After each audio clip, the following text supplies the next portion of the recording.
Dragon's Dogma 2 versus Rise of the Ronin. Which one will come out on top, brothers? I believe to the way that the hype train is going on social media that the answer is very obvious, and that's why I think we should talk about why we should not ignore Rise of the Ronin this coming weekend. First and foremost, brothers, if you don't have a PS5, I'm sorry, you can't play Rise of the Ronin, so that's another reason why I believe Dragon's Dogma 2 is going to win. But if you have a PS5 there, brothers, let's dive a little bit deeper into this here story and combat and other aspects of this game that I believe is a reason why we should give her some good old attention. Now, one thing here, brothers, in case you're not very familiar with Italian history, the Rise of the Ronin game is going to be an action RPG set in the 19th century of Japan during the Bakumatsu period. The game is going to be made by the brothers over there in Team Ninja, the studio that is very famous for the critically acclaimed Neo series, which I have not played, but I've heard good things about it. As such, it's expected to feature a deep and challenging combat system that is both engaging and I would believe pretty rewarding from what I'm seeing. In Rise of the Ronin, we're going to have some access to a variety of weapons, brothers, as I've seen in some of these trailers. We're going to have some swords, it looks like some spears, and even firearms, brother. They're bringing the United States of America up in this game, so that's already a plus in my book. Combat systems likely going to be skill-based, as you can tell. It almost looks like we're playing a Souls-like, kind of in the realm of the Sekiro world, you know what I'm saying? Some brothers love it, a lot actually, but some brothers hate it, not that many. With that said though, brothers, it looks like we're going to be in the same type of world as having to master the timing of our attacks, our blocks, our parries, our dodges, our dapping, our drinking of sweet tea light ices, and it's going to make the first attempts very interesting, in which we will get on this game, brothers. It's a promise. Being that it is very clear based off what I'm seeing, brothers, and what they're saying that this is going to be an open world game, it appears that the dynamic in the environment is going to be very diverse. For example, it looks like we're going to have the ability to use some terrain to hide from enemies, but is it as detail oriented as that as Dragon's Dogma?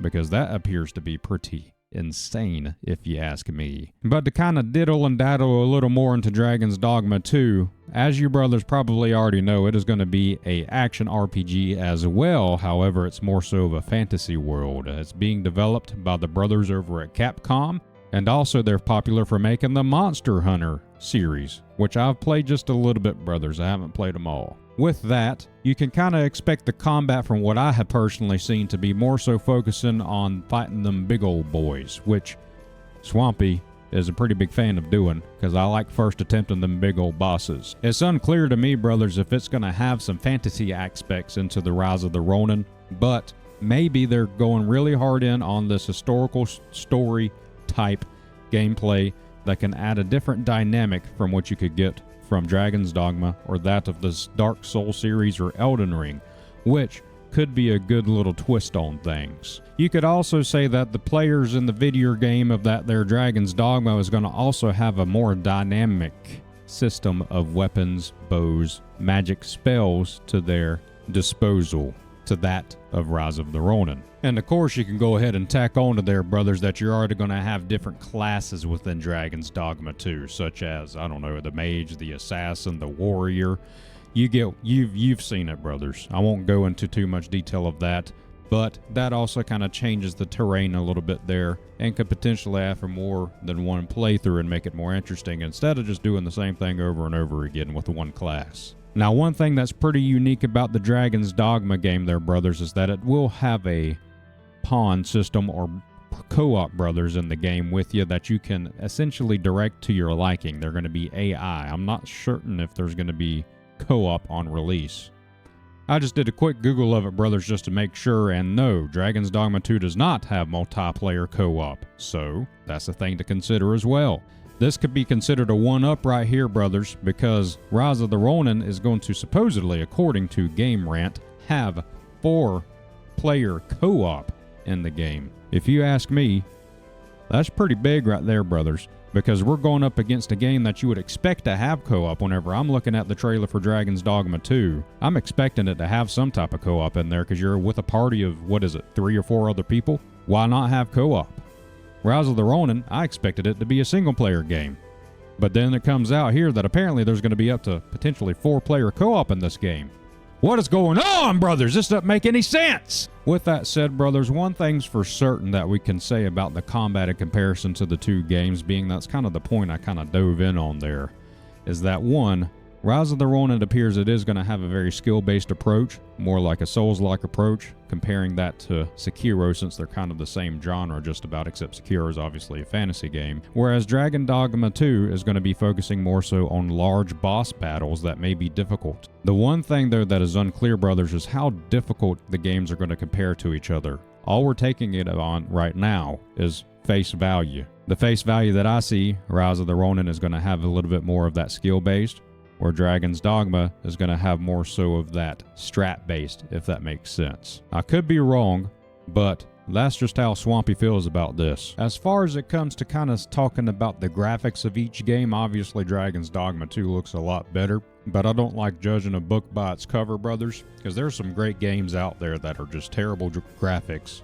per se, that have great playability, great replayability, and a pretty good entertainment aspect to it to where I could keep on playing her and just not get bored with it, and I don't even care if it looks terrible or not. I know that's been one of the accusations of quality in regards to Rise of the Ronin in reference to just the graphics looking terrible, but I'm always willing to give it a shot, brothers, because like I said, I don't really care that much about the graphics. The only thing I do care about, brothers, is performance, okay? Now, I've heard bad things in regards to performance from Dragon's Dogma, and I believe that was console only, but let me make sure. Let me fact check myself here, brothers. Okay, clarification. Dev said the game, according to this Steam community article or post, Dev said the game is uncapped on PS5 Series X, but will most likely run at 30 FPS with no performance mode option available. On PC, it's whatever your system can handle. So, with that said, brothers, I guess that's good, depending on if you have a good PC or not, if you're playing on PC.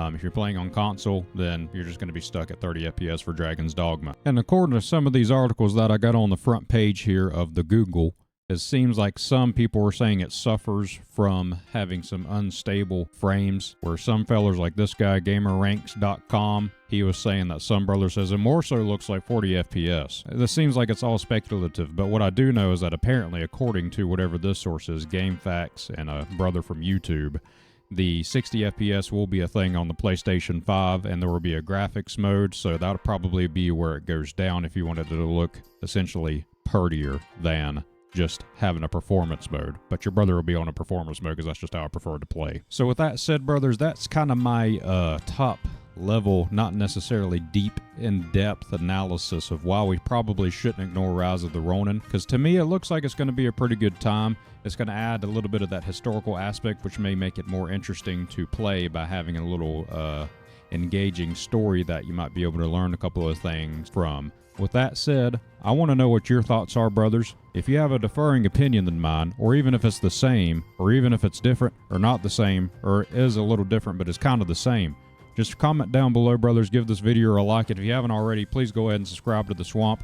We will be playing Rise of the Ronin live March 22nd around 7 p.m. Eastern Time, maybe a little after.